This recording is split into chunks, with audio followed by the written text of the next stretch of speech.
ازيكم عاملين ايه؟ صباح الفل والسكر والهنا. ان شاء الله النهارده هنطبخ الاكله اللي بيتعمل لها فدان بصل. يلا بينا. اول حاجه هنقطع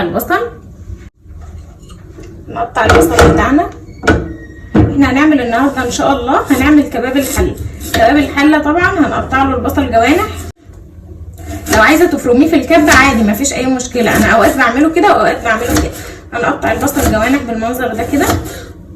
وطبعا اللحمه هنكون مقطعينها مكعبات ولا هي صغيره قوي ولا هي كبيره، يعني وسط. هوريكم دلوقتي احنا التقطيعه بتاعتها.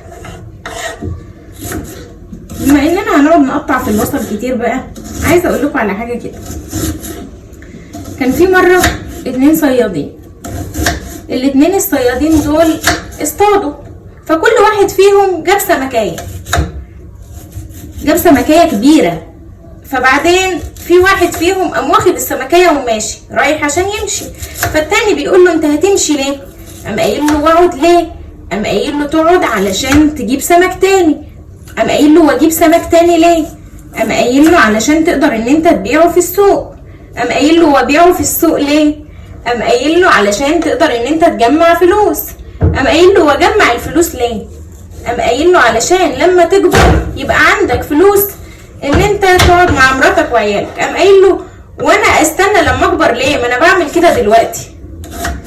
وده طبعا يفهمنا ان احنا مش لازم يا جماعه ان احنا ننسى حياتنا ونفضل نلم في الفلوس بس. لا، احنا عايشين، هي هتتعاش مره واحده، فانت ضامن ان انت هتعيش لبكره اصلا. ومش معنى كده طبعا ان احنا نبذخ يعني ونصرف وما نعملش حساب الايام والكلام ده، بس كله بالعقل، يعني الوسطيه حلوه في كل حاجه. هخلص البصل واجيلكم. نشيل البصل على جنب ونجيب الحله بقى.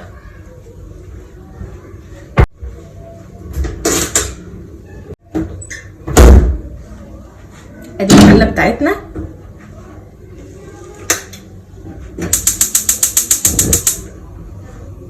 هنحط شويه زيت ونشوح فيه اللحمه. اهي اللحمه بتاعتي اهي يا جماعه، يعني بقطعها مكعبات بالمنظر ده كده، ولا هي صغيره ولا هي كبيره. اول لما الزيت يسخن هبدا ان انا انزل باللحمه. الزيت بتاعي يسخن هبدا بقى ان انا انزل باللحمه.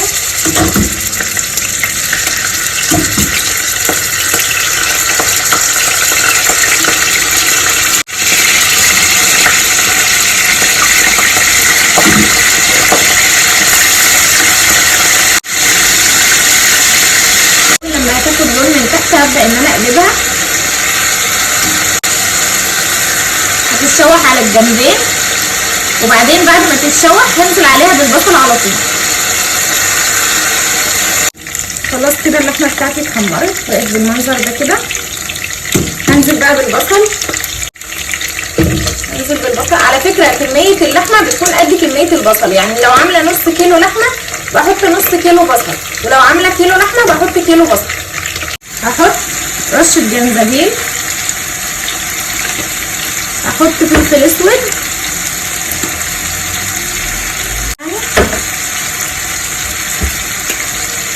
هحط نص معلقه صغيره سبع بهارات.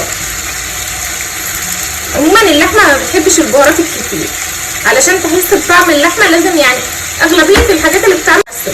الملح طبعا مش هحطه دلوقتي، هحطه اول لما تقرب على السوا. انا ههدي عليها النار دلوقتي وهسيبها لحد ما البصل ينزل السوائل بتاعته واللحمه تشرب السوائل دي. واول لما الاقي ان اللحمه ما عادش فيها سوائل هقوم رايحه ضايفه الميه شويه بشويه، يعني كل ما تشرب السوائل بتاعتها اقوم رايحه ضايفه لها شويه. كل ما تشرب السوائل بتاعتها اقوم رايحه ضايفه لها شويه ميه تاني لحد ما هتستوي، وهسيبها بقى براحتها على نار.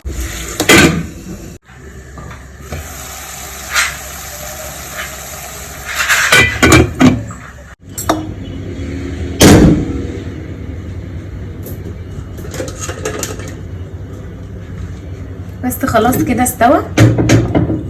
هنغرف بقى.